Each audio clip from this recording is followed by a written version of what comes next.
And we're live! Woohoo! Hey. So, on today's show, we have the wonderful Dom Hyams. Is it Hyams? Who is an inclusivity marketer. And I've slightly cut off poor Christelle, who usually says hello to everybody there. So, I didn't say hi.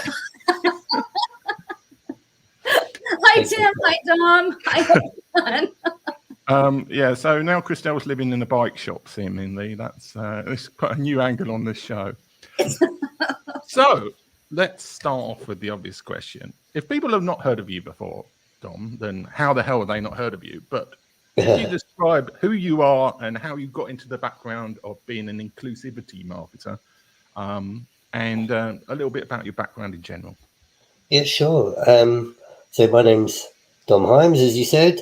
I'm currently head of strategy at Purple Goat Agency, who are the first and only disability specialist influencer marketing agency, and we think the world, but definitely in the UK, which is pretty cool. But I'm sure, it might not be for long. Hopefully there'll be a world full of disability specialist marketing agencies at some point.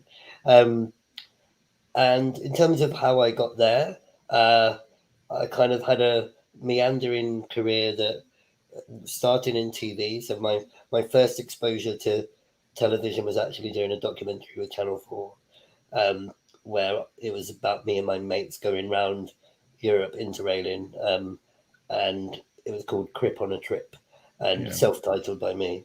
And then I did management at university, specialising in marketing, and came out, went into TV production, then leaned towards the kind of digital side of TV. So as like YouTube channels were just starting to take off and people started to have social presences and content had to be curated and managed for that. So I kind of was leaning into that side of media production.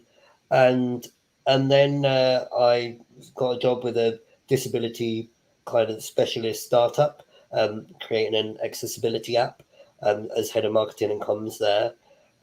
But again, still in that kind of digital world, and there was still a lot of multimedia elements involved in that. And that kind of sat me squarely in and around disability, I'd say, in terms of a career, what I was working on. And since then, it just became apparent that, I got a lot of satisfaction out of doing things in and around disability. So, I was the founding editor of the Disability Power 100 magazine, that still is now a yearly publication, to create a list of, influential and powerful disabled individuals in the UK. And I also worked on the Paralympics in 2012 and 2016. And again, it just really, I suppose the word moving, it might be right, a really powerful moment to work on that and see the real world benefit that, showcasing representation on our screens, flooding people's screens with disability, did genuinely change people's perspectives, outlooks, and confidence around talking with disability. So then, kind of fast forwarding a little bit, obviously we all experienced the pandemic last year. I ended up starting my own business during that, and that was called Tiny Man Digital, and that was a digital marketing agency where just very naturally I realized that I was helping businesses be more inclusive, but also businesses in and around disability themselves to effectively market themselves in this kind of digital first generation. And then I started working with Purple Goat, originally as a contractor, and then Purple Goat was growing and we were all growing, which was great. And essentially at some point those worlds had to merge. And so I joined Purple Goat full time at the start of this year as head of strategy. So there's a whistle stop tour for you. Sorry, I'd like to interview Dom. That's a lot. I have a question about how you help your clients. What exactly do you do for your clients? Yeah, so it's a great question. So on the surface of it, we we create more representative social media marketing campaigns for clients as a kind of broad sort of thing we do. So we look to get representation into their brand and into their communications, mainly through the use of social influencers and campaigns with those. But similarly, we also are a 360 agency, so we do multimedia production, consultancy, and all of that stuff as well. I would say though that we find that a lot of our work is also that kind of hand holding a brand through the experience of working in and around disability too. So we, a lot of people would say, oh, I absolutely want to make sure that my campaigns are representative of the 20% of the population that have a disability, but they just don't know where to start, so they don't do anything. So for us, a lot of our job becomes, reassuring them that you can start somewhere, and that's great, and that's where we need to be, and it's about just taking those steps, small incremental steps to be better. And no one's perfect, even us Purple Goat, we're not perfect, but we're constantly learning, constantly iterating, to make sure that we're always, trying to do better and trying to be more inclusive and representative. Okay, so let's wind further out. Maybe can you wind further out? Go back further out, and talk about disability in general. And I mean, obviously, there's a wide range of disabilities. I mean, I'm sure somebody who's deaf has a very different experience to somebody who's blind, to somebody who's in a wheelchair, to somebody with some other condition. What would you say from your personal experience, and try to be as broad as you can, but obviously you can only speak from your personal experience. What is the main thing that you think people think is like something that you worry about that actually isn't a concern to you? And what is the thing that like people in general don't think is a concern for you, but actually is important? And that's a good question. So I think the thing that people are concerned with that isn't an issue for me, and again, it does change from person to person, is use of language and political correctness, and certain, stumbling over certain terminology and wording, and feeling insecure about saying the wrong thing to me because it might offend me. For me, it's so much more about the intent behind any words than the actual words themselves. So, I can very easily see whether someone's trying to say the right thing or not. And so, whether they use a term that isn't kind of socially acceptable anymore or whatever, that isn't an issue as far as I'm concerned. In terms of something that people might not feel is an issue, but in reality is, I think is leaning on the experience of those with lived experience from the ground up when thinking about, well, any activity, but in my case, marketing activity. Some people would say, oh, well, we want to do something around disability, so we're going to do this campaign, and then we'll make sure that there's representation of someone in a wheelchair in one of our ads, and that's awesome. But then they might not stop to check that the person that they're putting in the wheelchair is actually disabled, and the thing that individual is doing is something that person would really do in real life, and is the representation of that person, a normal person, should we say? And again, I'll probably use those quote marks a bit, but we so often see depictions of disability that are quite lazy and full of stereotypes. So what we'd always encourage is work from the ground up on the actual creative process with people, with that own, lived experience, and then you'll be sure to end up with a better product at the end of it, in the sense of the, whether it's an advertising campaign or something else. So yeah, I think it's making sure that you consult the right people from the concept of an idea, and work on that with them, rather than just saying, okay, we'll put X amount of disability on, at this, and that's fine. You've got to make sure that the people in the room are also those with the lived experience. Dom, what inspires you the most about your work? Oh, great question. I think for me, it's so social media is something that obviously is exploding and moving at a pace that's faster than we can even quite comprehend. You know, I'm still getting my head wrapped around TikTok trends and all of Yeah. that stuff myself, and the pace that you see, you know, TikTok creators platform growing is just mind-boggling. It's amazing, and so I think for me it's, you know, being at the forefront of this new era of marketing where actually we're not necessarily watching terrestrial TV and an advert on, you know, terrestrial TV anymore.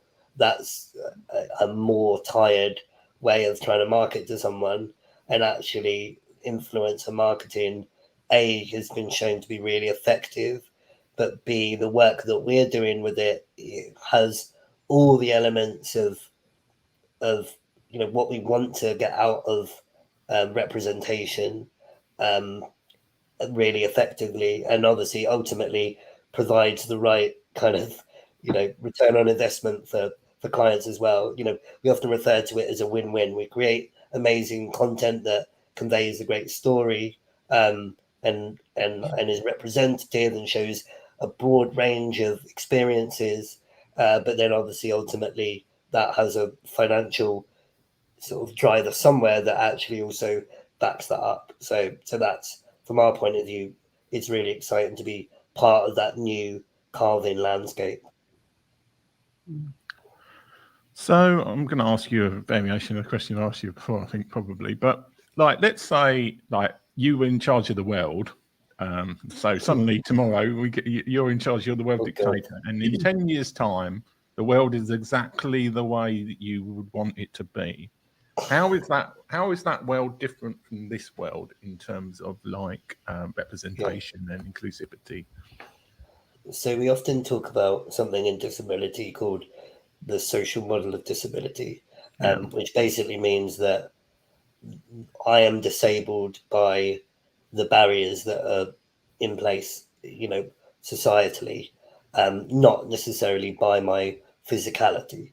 So, so the things that make me disabled and feel disabled, my, you know, environment, you know, when I'm going from A to B, attitudes from other people, or kind of organizational sort of problems where I, you know, can't access the same things as someone else in the same way.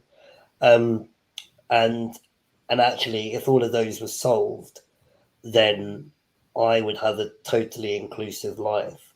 And I know when I spoke earlier, you know, when I was introducing my kind of career, I said I only started really dealing in and around disability in my 20s, like, and that was because up until that point I'd gone to a mainstream school. All my friends were non-disabled. They all helped out with any care I needed when I was out and about.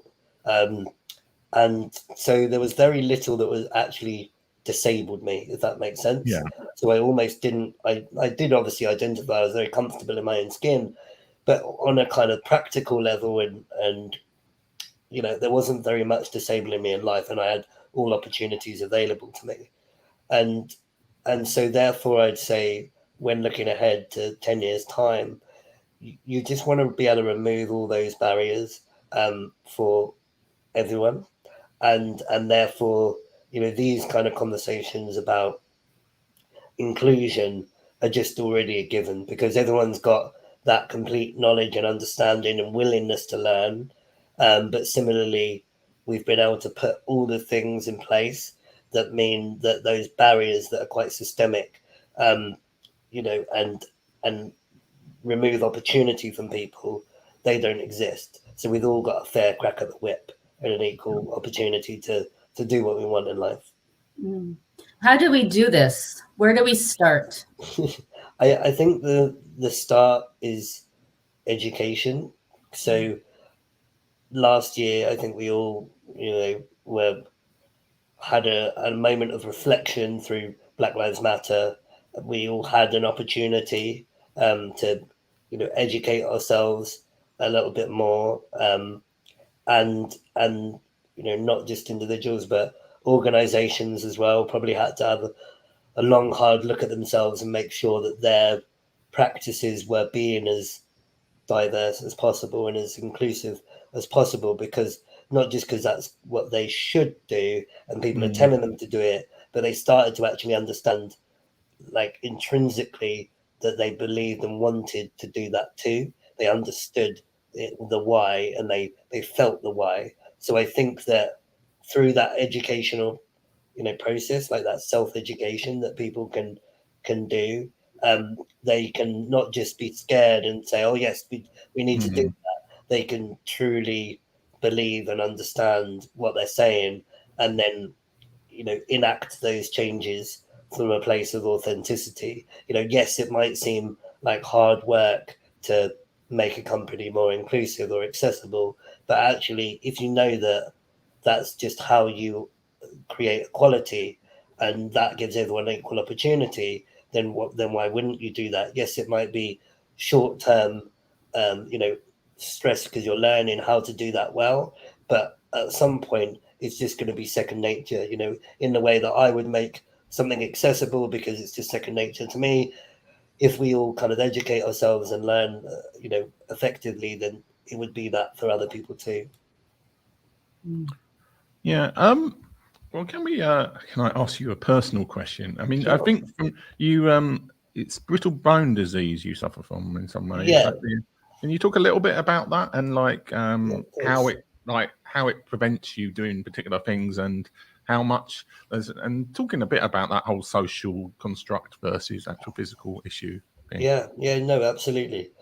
So I was born with what's called osteogenesis imperfecta, otherwise known as brittle bones. So you Yeah. don't have to get your dictionary out. And and in a nutshell, it means exactly that. I was born with bones that break more easily. Yeah. I was born with 24 fractures at birth that they could see, and I had a natural birth because they weren't expecting me, and when they did a scan the day before I was born, they just thought my arms were kind of behind my back, but they weren't. It was just my arms, and so yeah, I had a natural birth, and when I was born, they gave me 24 hours to live because they basically didn't know what was wrong with me.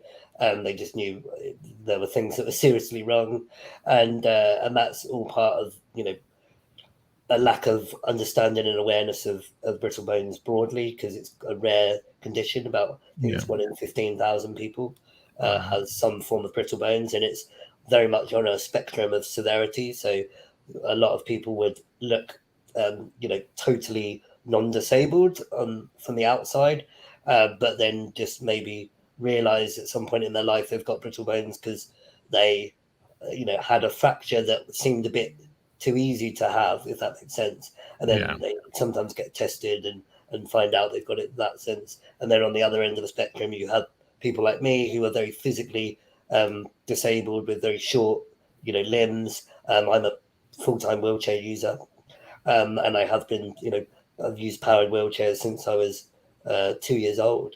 And in terms of kind of when you talk about the barriers that kind of I deal with, as I kind of touched on, many of them I'm very lucky that there aren't actually that many, although physically I look very disabled.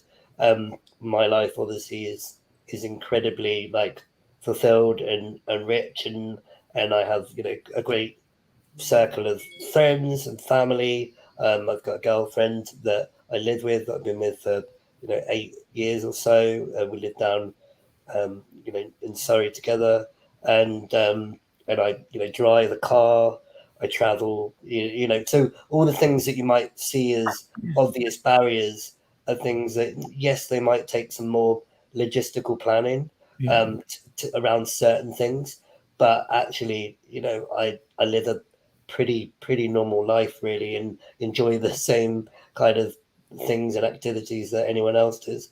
There is obviously a kind of deep understanding of self, of who I am, and and I'm very aware of my limitations, and I was always brought up by my parents to know what I can do, know what I can't do, but also push where that limit of what I can't do is. So yeah, it's also that self-awareness of who I am in my skin that I think helps with all of that as well. Do you have aspirations to write a book at all, or maybe have you already started? No, I've been asked that before. No, I don't really like, and I suppose from my perspective, I see people that like do that and want to do that, and I feel like there's a lot of people out there that are writing great stuff, and it's we use the word inspiring, and there's many people that I deem very inspiring as well. In terms of my own experiences, like for me, genuine sort of satisfaction and joy comes from maybe like working in this more creative marketing sphere and almost sort of changing the world, shall we say, from the inside out, like working within marketing and educating people as I come across them, and breaking down barriers and misconceptions and that kind of thing.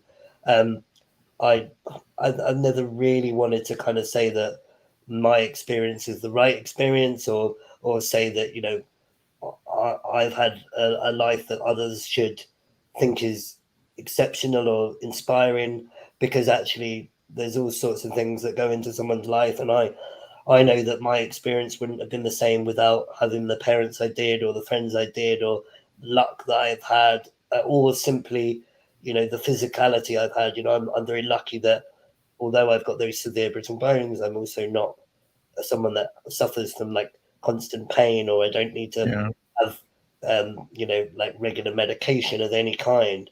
So I'm just kind of almost by we'll call it chance, like by chance I've just had my own existence. So the idea of trying to sort of tell people how they should be, or give them tips or hints, I think isn't necessarily what I'd want to do, because I know everyone's experience of life is so different. It's like this is a maybe, I don't know if this is a controversial question or not, but I'm going to ask it anyway.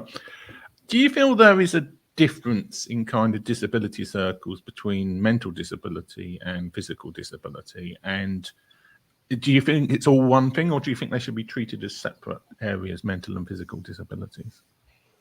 I think that they're very different in the sense of the kind of considerations that you would have around someone with if we call it neurodiversity. There's different considerations, of course, but at the same time it's about kind of removing the barriers for all individuals, whatever they may be. I think there's a lack of understanding and education on all things neurodiversity to those that don't have it, because it's something you can't see. It's very apparent that I'm disabled as soon as you meet me. So trying to understand about someone that maybe is neurodiverse when you can't see it, you're kind of a couple of steps behind already in terms of that educational process.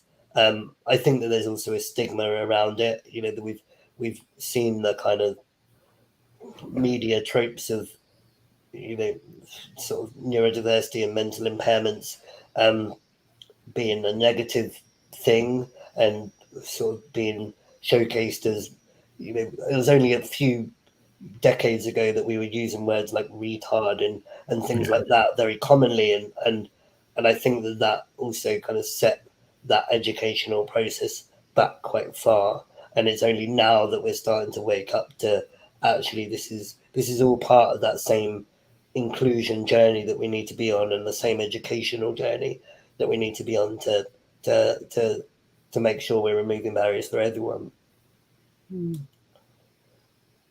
I want to ask you where our friends who are watching the show can find you. Where online can we find you and learn more about your marketing agency and what you can do for your clients? Yeah, sure. So me personally, I'm at Dom Hyams on most of the platforms. So, Instagram, Twitter, Facebook, that kind of thing. So I managed to sneak my own name quite early on. Yeah. So I think I've got it on most platforms. Um, in terms of if you want to ever talk to me or anyone at Purple Goat about kind of creating more inclusive marketing campaigns, then either search us at Purple Goat Agency on all the social platforms, or similarly, people can email me at dom@purplegoatagency.com. But yeah, just fire a message, and again, you don't even have to know what you want to do. We can work that through with people and go from there. Really. I have one more question that goes along. Tim, I hope you're okay. Oh no. I was thinking, like, why are you asking his contact details so early in the Well, show? Well, I kind of have a question that a little bit goes along with it. He mentioned story and telling stories. And I like to ask this question a lot to the guests we have because most of them are in some capacity in marketing. But why is it important to tell stories in marketing? What is the power of story? What does that even mean? I think storytelling adds interest, it adds relevance, and it adds nuance to communicate a product or service or brand in a way that you can't do without storytelling.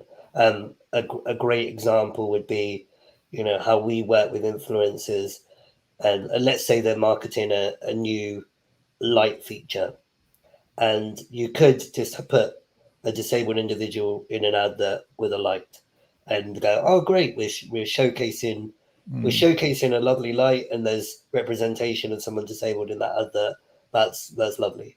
But what we try and do is we explain that actually for that individual, they're a new customer to this type of light because they've just got a smart plug, and the smart plug means that actually now the world is their oyster of all light features, and they are a writer, and so they want to be up late at night, but they don't want to wake up their partner who's in bed, so they can use voice to turn on a light, and the light isn't going to impact on their partner's sleep, and instantly, as a viewer of that advert, you have been educated around the experience and the lived experience of that individual as someone disabled. They're a professional, they've got a partner, they have that kind of normality of existence that we rarely see with disability. But then you also, that individual is representing the brand in that advert, and so your affinity and warmth towards the brand, and the products they sell as being something that's more inclusive and accessible, has gone up in that storytelling. So I think that there's just an untold amount of benefits of storytelling, but storytelling very authentically. And when you do that, where you get a great match for the brand and the stories that you're telling, I think it can be really, really powerful. I've got another question actually. We were talking in the pre-chat about a particular show Yeah, sure. that you may have been asked to appear on. Could we talk a little bit? I mean, because I think your objection to that particular show, and we won't. Well, we You could can say say it, it. but It's fine. Undateable, which is Yeah. a UK show where they basically usually find a disabled person and then get them arrange a date with somebody else. And there is I always felt there was a certain freak show element to that. It was designed for entertainment. Is that the only is that the major negative trope you see in terms of people, how they portray disability? Or are there other ones where people are trying from the good point of view to create a show featuring disabled people, but actually they almost miss the mark totally, and it's done for entertainment purposes? I think it's very easy to kind of over over emphasize or exaggerate Yeah. things to do with disability for entertainment, and similarly leaning on kind of preconceived stereotypes of different disabilities, and then kind of showcasing that, because that feels to a TV producer as something that's going to be understood. You're trying to communicate with an audience in a way they understand very often, and so it's easy to just throw out a stereotype, and that's your job done. And yeah, so from my perspective, if you were actually gonna if you were actually gonna sort of be more considered in your sort of programming and those sort of shows overarching, they almost wouldn't work if you were going to really get under the skin of the individuals, because actually you'd realize that there's so much more to a story than just the fact that the person that's blind is going to bump into things or slop things down their front, or like the person in the wheelchair won't be able to get into the restaurant, and then they'll have to have the date awkwardly outside in the rain. All these things that just feel really, really lazy. And actually, instead of kind of representing disability, and having disabled faces on our screen that is a positive representation, it's actually just reinforcing all those really entrenched stereotypes we have. And I think that it just does more damage than it does good in those current formats. I just think those formats need to be thought about. And I thought, we've been speaking with certain production companies that already are thinking about that. How do we showcase disability but break down all the barriers, so that actually that we're not focusing on disability, but the disability representation is there, because actually we're instead connecting on all the things that make us, the same and make us human, rather than what differentiates us. And so I think that that's a much better way to go. It maybe feels trickier, but yeah, it's the way that people should definitely try and move their thinking around programming. It seems like it would be helpful when we try to do shows like this, or write about it or talk about it, to bring representation onto the team of writers, the team of producers, the team of. Do you see that happening? Yeah, and well, you definitely see people saying that needs to happen. So that kind of we call it like baking in disability from the ground up is the way we kind of refer to it, and to actually create successful anything, productions, advertising campaigns, whatever it might be, you need that representation in the team that are conceiving the idea, in the team that are signing off the idea. So that ultimately you end up with a product that everyone just so naturally feels comfortable with, because those voices and are in the room at all stages of the development process. It becomes a lot more difficult when you're trying to bring that in right at the end and say, oh god, we've made this thing, but is it good? And you go, oh, actually you've not been thinking about this, and then you try and kind of cut it into shape, and that can be quite tough, and then sometimes no one's a winner. But yeah, it's very important to kind of bake in that lived experience from the start, and you seem to always come out with better ideas as a result from it. Okay, so Christelle already asked you the question about how to be.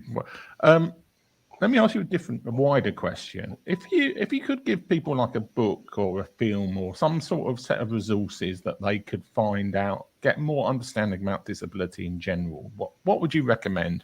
And also tell everybody your email address again. Yeah, sure. So actually, in terms of a film, because I know that documentaries are easier than books to persuade people to pick up. Watch Crip Camp on Netflix, which is basically the history of the disability civil rights movement in the US.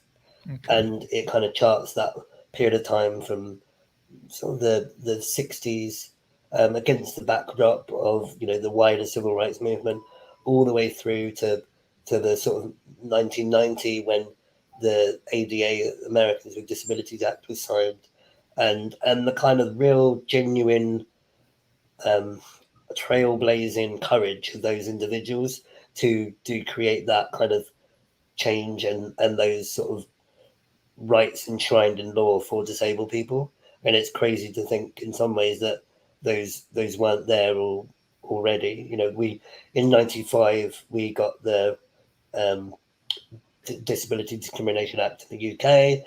Then that's since been wrapped up into the Equalities Act of 2010, but still, you know, there's plenty of work to do, because the Equalities Act is kind of all encompassing and sometimes feels a bit wishy-washy. But yeah, it's those kind of rights that weren't anywhere until then. So yeah, it's definitely kind of charting that period of time. Feels really important to educate people as to where we've come from and hopefully where we're going. And one last time, as a reminder, we can scan in to find out more information about Dom. But tell us your email one more time. Yeah, it's Dom DOM at purplegoatagency.com. Wonderful. Okay. Well, thanks so much for being on the show, and you've been a great guest. And hopefully, loads of people will watch this on YouTube.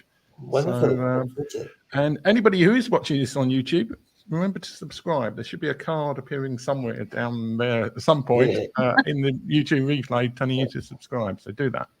So thanks a lot, Don, and talk to everybody next week.